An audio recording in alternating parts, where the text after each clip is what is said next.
राहुल आथिया को मिला नामी दामी गिफ्ट। ज्वाई पुअर गिफ्ट देखी ससुर पूरा आश्चर्य। माने राहुल को गिफ्ट देखी सुनील सेठी पूरा आश्चर्य हो जाइछंती।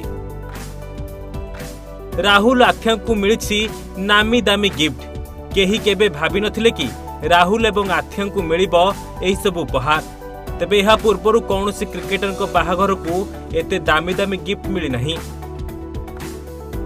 विवाह बंधन रे बांधी होइछंती बॉलीवुड अभिनेत्री आथिया एवं भारतीय दलर keeper cum batsman KL Rahul.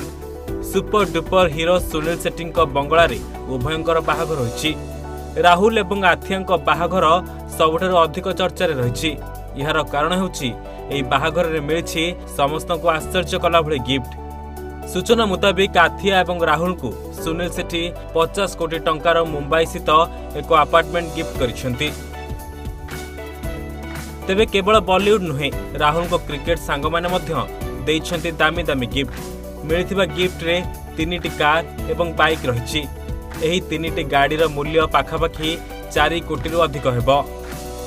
उभय को भाईचान माने सलमान खान मध्य उपहार आकार रे 1 कोटी 64 लाख टंकार ऑडी A8L कार देइछंती। भारत रे एही गाड़ीर प्रारंभिक मूल्य हेउछि 1 कोटी 69 लाख टंका।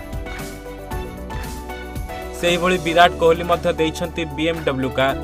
विराट को उपहार मूल्य रही 2 कोटी 17 लाख टंका। जदि देखिबा तेबे भारतर पूर्वतन अधिनायक महेंद्र सिंह धोनी मध्य राहुल को दामी उपहार देइछंती। राहुल एवं आथिया बाहाघर रे सामिल हेबा परे कावासाकी निंजा H2R गिफ्ट करिछंती। एही बाइक रो मूल्य रही 80 लाख टंका। सेबडे एमिति सब गिफ्ट देखिबा परे पूरा आश्चर्य हो जाइछंती super duper hit hero Sunil Sethi. Bureau report.